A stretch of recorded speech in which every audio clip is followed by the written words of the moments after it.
one thing to post a job and wait and hope for the best applicants and talent to come to us, but it's a different approach when you go out and recruit and identify the right fit. Athletic departments in college athletics are made by the people. And regardless of the facilities and regardless of all the uniforms and other things that are kind of the sizzle, at the end of the day, you're defined by the people that you have, that you get to work with every single day. And so talent acquisition is critical for us to be at the championship level.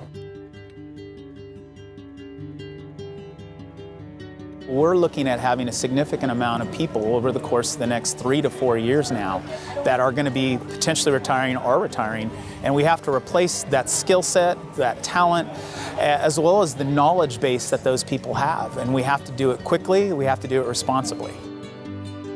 Well, the journey began by us taking a listening tour on campus. It started by meeting with the different stakeholders. It was important to find out what it was that they were missing, what was lacking, what were some of their challenges that they were faced with.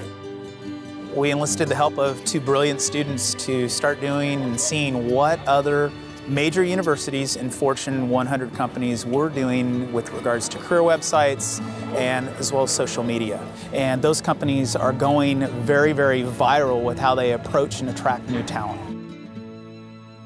We started with baby steps. It was important for us to have a few established wins and took some comebacks from some of those hiring managers and stakeholders about positions or jobs that had been open for 6 months, 9 months. And we started by tackling some of those really, really tough positions, and several of them we filled the positions in less than 60 days.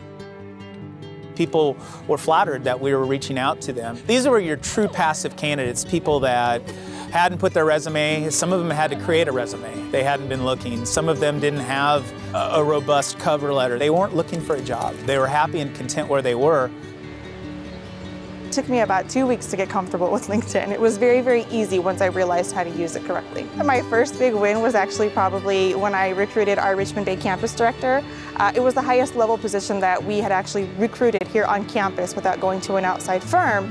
And we were able to find the person through LinkedIn. Once you get 1 or 2 wins doing that, you realize what a resource it is. So we went on to recruit several associate deans, assistant deans, executive directors, all of which we had to use LinkedIn for.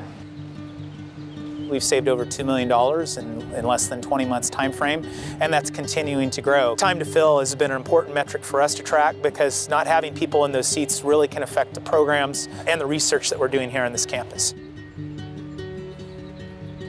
But our time to fill was trending at above 120 days, and some of our positions were open 6 to 9 months. By going in and adjusting our process, leveraging the resources and tools, looking at LinkedIn to really broadcast and network our positions, we're now trending at about 52 days on our time to fill. And even for some of our really hard to fill positions, we're looking at just a little over 60 days. I think LinkedIn, as I'm learning, is becoming more relevant every day. And not just making sure you're connecting with the right people, but also the communication. People are starting to use it as a primary source of communication. My relationships that I have in particular are all on LinkedIn.